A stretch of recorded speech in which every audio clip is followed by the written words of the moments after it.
사실 우리는 매일 단식을 하고 있거든요.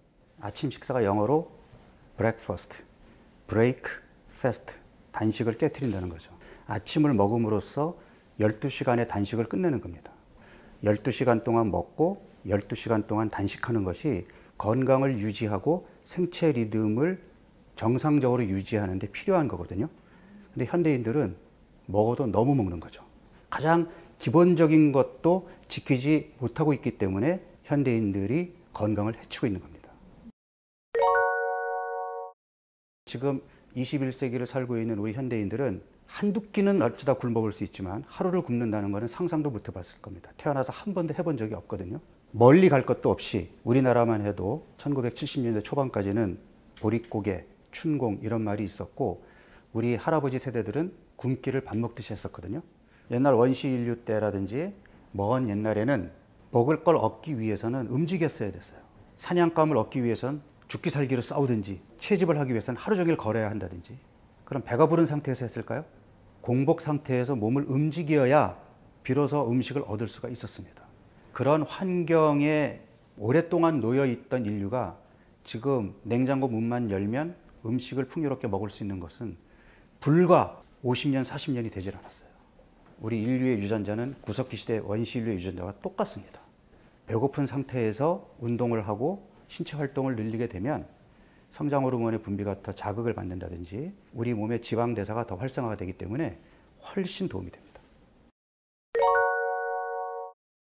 지금 현대인들의 건강 상태를 칼로리 과잉의 영양소 결핍 시대에 살고 있다고 얘기합니다. 칼로리는 엄청나게 먹고 있는데 정작 그 음식 속에 필요한 영양소들은 충분치가 않은 거죠. 그렇다 보니까 배가 나오고 살이 찌고 건강한 게 아니라 비정상적으로 지방이 과다하게 축적이 되면서 몸이 망가지는 현상이 나타나고 있는 겁니다. 자, 그렇다면 어떻게 해야 되죠? 칼로리는 줄이고 영양소는 챙겨야 되겠죠. 그래서 칼로리를 줄이는 방법이 소식인데 사실 소식을 해야 장수한다라는 말을 많이 하고 있지만 현대인들에게 소식이라는 것은 내 몸에서 포만감이 생기기 전에 수저를 내려놓아야 되거든요. 쉬운 일이 아닙니다. 지금처럼 풍요로운 시대에는 편안하게 내 몸이 원하는 대로 포만감을 느낄 때까지 음식을 먹고 수저를 내려놓고, 다만 과거와 달리 신체 활동량이 크게 줄어든 현대인들은 습관적으로 원하는 만큼 먹게 되면 칼로리 과잉을 피할 수가 없거든요. 그럼 어떻게 해야 되죠? 가끔씩 굶어야죠. 성장기에 있는 소아청소년이나 임신한 여성이 아니라면 별 문제가 없습니다. 이것은 나이 드신 분들이 하셔도 얼마든지 가능해요.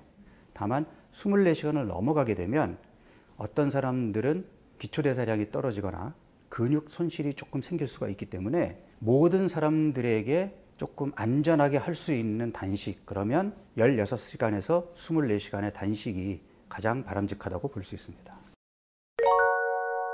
식욕을 느끼게 하는 호르몬이 있고 포만감을 느끼게 하는 호르몬이 있습니다. 그래서 당이 떨어지고 식욕을 자극하는 호르몬이 분비가 되면서 배가 고프게 되고, 그 다음에 음식이 들어오면 포만감을 일으키는 호르몬이 분비가 돼서 수저를 놓게 만듭니다. 건강한 사람들은 이 식욕과 포만감의 신호가 빠릿빠릿하게 옵니다. 그런데 우리는 과거와 달리 배가 고프지 않은데도 습관적으로 점심시간이 되면 밥을 먹었고 내 눈앞에 있는 음식들을 양에 관계없이 다 챙겨 먹었단 말이죠. 그러다 보니까 배고픔 신호와 포만감 신호를 예민하게 받아들이지 못하게 된 겁니다. 그런데 한번 2끼 정도를 굶어보면 이제 정말 배고픈 신호가 나타납니다. 3끼를 굶으면 그 신호가 더 강합니다. 아, 이게 배고픔이었구나 라는 것을 한 번 정도는 느껴보셔야 돼요. 그 배고픔을 느낀 상태에서 음식을 먹었을 때에 배가 부른 느낌을 내가 느꼈을 때 그때 수저를 내려놓으면서 아, 이런 게 포만감이었구나. 우리는 지금 배고픔 신호와 포만감 신호가 둔감해진 몸으로 살고 있는 겁니다. 그래서 가끔씩은 그 배고픔 신호와 포만감 신호를 예민하게 느껴보는 것도 필요하다고 생각을 합니다. 단 음식과 짠 음식은 중독성이 강하기 때문에 중독성이라는 것은 내성이 있거든요. 같은 양을 가지고는 느끼지 못하고 더 강한 자극이 있어야 느끼는 겁니다. 더 달아야 달게 느끼고 더 짜야 짜게 느끼는 거죠. 그럼 그런 경우에 단맛과 짠맛에서 멀어지게 되면 조금만 달아도, 조금만 짜도 예민하게 느끼게 됩니다. 단맛, 짠맛을 예민하게 느끼는 입맛을 가져야 건강해질 수 있습니다. 먹을 것이 없어서 굶는 것과 내가 의도적으로 일부러 굶는 것은 큰 차이가 있습니다. 뒤에서 사자가 쫓아오는데 전력으로 뛰는 것과 헬스클럽 가서 트레드밀 위에서 전력으로 뛰는 것과는 분명히 상황이 다르죠.